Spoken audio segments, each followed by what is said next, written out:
خدا کرے کہ تیری جوانی رہے بے داغ۔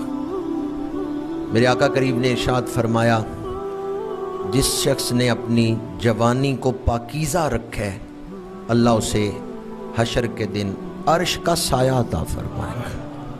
قیامت کا دن بڑا سخت دن ہے، اس دن عرش کا سایہ مل جائے کتنا خوش نصیب۔ جوانی آپ پہ ہی نہیں آئی، جوانی داتا صاحب نے بھی گزاری ہے، جوانی خواجہ معین الدین چشتی اجمیری نے بھی گزاری ہے، اور جوانی حضرت مجدد الفسانی نے بھی گزاری ہے، جوانی حضور غوث اعظم نے بھی گزاری ہے۔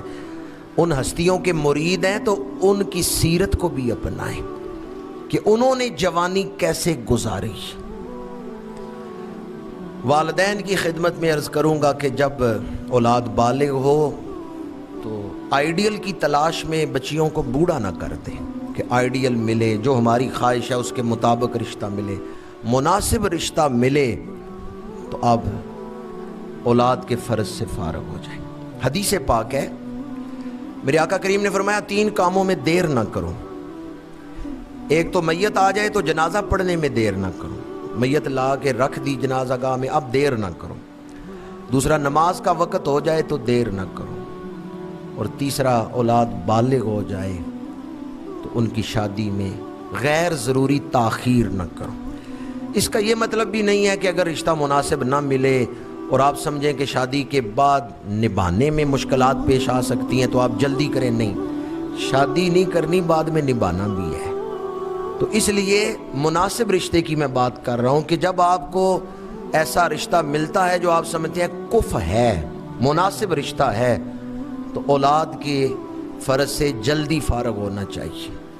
بہت سارے لوگوں کا اس طرف دھیان ہی نہیں ہوتا، توجہ نہیں ہوتی، اس لیے میں نے ان پاک ہستیوں کا ذکر کرتے ہوئے ان کی عمروں کو آپ کے سامنے بیان کیے۔ بہت سارے رشتے آئے بی بی پاک کے، لیکن میرے آقا کریم نے کہیں بھی ہاں نہیں فرمائی، رشتے کی اجازت نہیں دی۔ حضور یہی فرماتے ہیں کہ میں اللہ کے اذن کا، حکم کا انتظار کر رہا ہوں۔ جب بھی کوئی رشتہ آتا بی بی پاک کا تو حضور یہی فرماتے ہیں میں اللہ کے حکم کا انتظار کر رہا ہوں۔ 3 صحابی اکٹھے بیٹھے ہیں، حضرت سیدنا صدیق اکبر رضی اللہ تعالیٰ، حضرت فاروق اعظم رضی اللہ تعالیٰ، حضرت سعد بن معاذ رضی اللہ تعالیٰ۔ تینوں یہ مشورہ کر رہے ہیں کہ حضور کی بیٹی سیدہ خاتون جنت رضی اللہ تعالیٰ عنہا کے لیے بہت سارے رشتے آئے ہیں، لیکن حضور نے کہیں ہاں نہیں فرمائی۔ اس سلسلے میں کون سا رشتہ ہم حضور کی بارگاہ میں بھیجیں؟ تینوں مل کے فیصلہ کرتے ہیں چلو شیر خدا کے پاس، چلو چل کے علی المرتضیٰ شیر خدا سے کہتے ہیں کہ وہ رشتہ مانگے۔ شیر خدا ایک باغ میں کام کر رہے ہیں، مصروف ہیں باغ میں۔ یہ تینوں صحابہ باغ میں آئے، کون کون؟ حضرت صدیق اکبر، حضرت فاروق اعظم، حضرت سعد بن معاذ۔ شیر خدا نے دیکھا 3 جلیل القدر صحابی میری طرف آ رہے ہیں، باغ میں کام کر رہے تھے، کام چھوڑ دیا، مرحبا کہا، خوش آمدید کہا، درخت کے سائے میں بٹھایا، گفتگو شروع ہوئی، پوچھا آپ کدھر تشریف لائے ہیں؟ حضرت صدیق اکبر نے آمد کا مقصد بیان کیا کہ آقا کریم صلی اللہ علیہ وآلہ وسلم کو سیدہ کائنات کے لیے کئی لوگوں نے رشتے بھیجے، کئی عرب کے سرداروں کے رشتے آئے، لیکن حضور نے رشتہ قبول نہیں کیا۔ ہماری خواہش یہ ہے، ہم تینوں اکٹھے ہو کے اس لیے آئے ہیں، اے علی تم جاؤ حضور سے رشتہ مانگو۔ شیر خدا کہتے ہیں میرے دل میں یہ خیال آیا تھا، جواب دیتے ہیں میرے دل میں یہ خیال آیا تھا، لیکن میں اس وجہ سے رک گیا اور میں نے جا کے رشتہ نہیں مانگا کیونکہ آپ تاجدار فقر و ولایت ہیں۔ آپ نے ظاہری دنیا کی کوئی طلب نہیں کی، اکثر آپ سنتے ہوں گے رات آپ نماز کے لیے کھڑے ہوتے تو فرماتے ہیں دنیا جا کسی اور کو دھوکہ دے، علی تجھے 3 طلاقیں دے چکا۔ تو تینوں صحابہ نے جب کہا کہ شیر خدا آپ جا کے رشتہ مانگیں، شیر خدا کہتے ہیں میرے پاس شادی کے لیے کچھ اخراجات جو ہے نا وہ نہیں ہے اس وقت، میں کس طرح جا کے حضور سے رشتہ مانگوں؟ سنیں حضرت صدیق اکبر نے جواب کیا دیا ہے۔ حضرت صدیق اکبر نے فرمایا علی، حضور دولت نہیں دیکھتے، حضور دل دیکھتے ہیں۔ ہمیں یقین ہے کہ اگر آپ جا کے رشتہ مانگیں گے حضور عطا فرما دیں گے۔ اب ان تینوں صحابہ نے حضرت علی شیر خدا کو تیار کیا ہے کہ آپ جا کے رشتہ مانگیں۔ شیر خدا تیار ہو گئے ہیں، یہ تینوں ساتھ آئے ہیں، شیر خدا کو لے کے آئے ہیں، لیکن جب مسجد نبی میں داخل ہونے لگے تو تینوں رک گئے۔ شیر خدا باپ نے اکیلے حضور کی بارگاہ میں جانا ہے، اکیلے جا کے حضور کی بارگاہ میں درخواست پیش کریں۔ جہاں تک اس گناہگار نے حضور شیر خدا کی سیرت کو پڑھا ہے، شیر خدا حضور کا صرف ادب نہیں کرتے تھے، انتہا درجے کا ادب کرتے۔ شیر خدا خاموشی سے جا کے دوزانو سامنے بیٹھ گئے اور جس مقصد کے لیے آئے ہیں اس کو نہیں بیان کر رہے، خاموش بیٹھے ہیں، دوزانو خاموش بیٹھے ہیں۔ میرے آقا کریم نے فرمایا علی آؤ، کدھر آئے ہو؟ آپ کا کیا خیال ہے حضور نہیں جانتے تھے کدھر آئے ہیں؟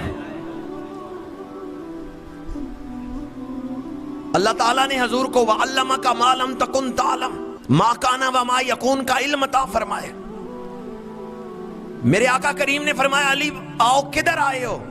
شیر خدا اب بھی خاموش ہیں۔ حضور کی بارگاہ کا ادب، شان نبوت کا روب دل پہ طاری ہے، اب بھی عرضی نہیں پیش کر رہے، اب بھی خاموش ہیں۔ تو میرے آقا کریم نے فرمایا علی کیا مجھ سے زہرا کا رشتہ مانگنے کے لیے آئے ہو؟ شیر خدا عرض کرتے ہیں ہاں یا رسول اللہ۔ میرے آقا کریم نے فرمایا علی اللہ نے تمہارا رشتہ خاتون جنت سے طے کر دیا، اللہ نے تمہارا نکاح میری بیٹی فاطمہ سے کر دیا۔ علی تمہارے پاس کچھ ہے؟ یا رسول اللہ میرے پاس ایک تلوار ہے، ایک زرہ ہے، اور میرے پاس کچھ نہیں۔ میرے آقا کریم نے، یہ تاجدار فقر و ولایت کی شان ہے، اللہ نے انہیں کائنات کے خزانے عطا فرمائے۔ نعت کا شعر ہے، میرے آقا کریم کی شان ہے، کل جہاں ملک اور جو کی روٹی غذا اس شکم کی قناعت پہ۔ تو یہی شان حضور کے صحابہ کو، بالخصوص حضور کے اہل بیت کو اللہ نے عطا فرمائی۔ شیر خدا شہنشاہ ولایت ہے۔ عرض کرتے ہیں یا رسول اللہ تلوار ہے اور ایک زرہ ہے۔ میرے آقا کریم نے ارشاد فرمایا صلی اللہ علیہ وآلہ وسلم، فرمایا علی زرہ بیچ کے پیسے لے کے آؤ، زرہ بیچ کے آؤ۔ شیر خدا زرہ بیچنے کس کے پاس گئے ہیں؟ حضرت عثمان غنی رضی اللہ تعالیٰ عنہ کے پاس۔ حضرت عثمان غنی چاہتے تو اس وقت فرماتے کہ علی زرہ بھی رہنے دو، پیسے بھی رہنے دو، تمہاری شادی ہے، یہ پیسے میری طرف سے رکھ لو۔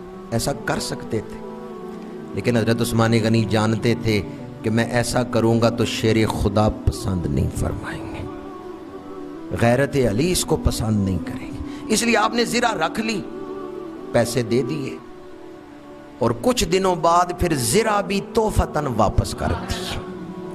ہمیشہ کے لیے وہ زرہ بھی اپنے پاس نہیں رکھی، ہاں اس موقع پہ واپس نہیں کی تاکہ شیر خدا اس بات کو ناپسند نہ فرمائے۔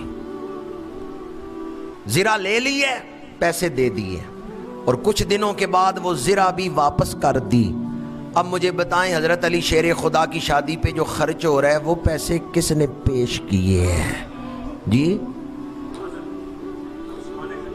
شیخین کریمین حضرت سیدنا صدیق اکبر فاروق اعظم وہ تیار کریں کہ شیر خدا جا کے رشتہ مانگے، عثمان غنی مالی خدمت کریں کہ میری طرف سے یہ تحفہ رکھ لے۔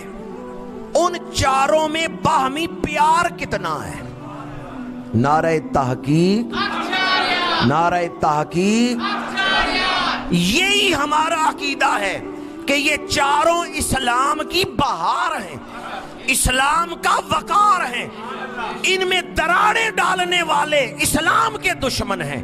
جہاں تک ان چاروں ہستیوں کا تعلق ہے، ان چاروں پہ میرے آقا کریم کو فخر ہے۔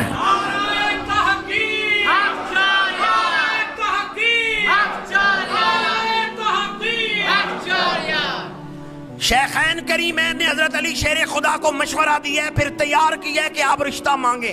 حضرت عثمان غنی نے مالی خدمت کی ہے، وقتی طور پہ زرہ خریدی ہے، بعد میں وہی تحفتاً واپس کر دی ہے، اور جب نکاح کا وقت آیا شیخین نکاح کے گواہ بھی ہیں۔ نکاح کے گواہ کون تھے؟ یہی صحابہ نکاح کے گواہ بھی تھے۔ تو صحابہ و اہل بیت آپس میں شیر و شکر ہیں، آپس میں ایک دوسرے سے محبت کرنے والے۔ جو صحابہ اور اہل بیت میں دراڑیں ڈالے وہ صحابہ کی بے ادبی نہیں کر رہا، وہ اسلام سے دشمنی کر رہا۔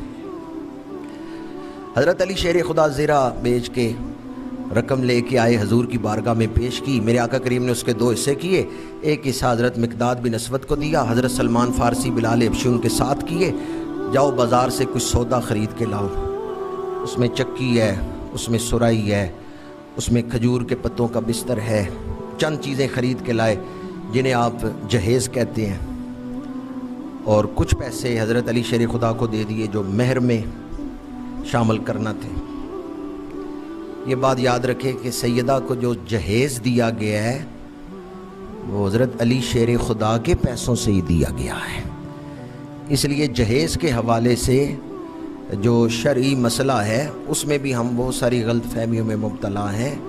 باپ اپنی خوشی سے بیٹی کو کچھ دیتا ہے، شرعاً جائز ہے، لیکن اگر آپ کہیں جی حضور نے جہیز دیا تھا تو آج باپ کو چاہیے کہ جہیز دے یا ضرور جہیز دے، تو یاد رکھیں حضور نے جو جہیز دیا تھا حضرت علی شیر خدا نے زرہ بیچ کے وہ پیسے پیش کیے تھے۔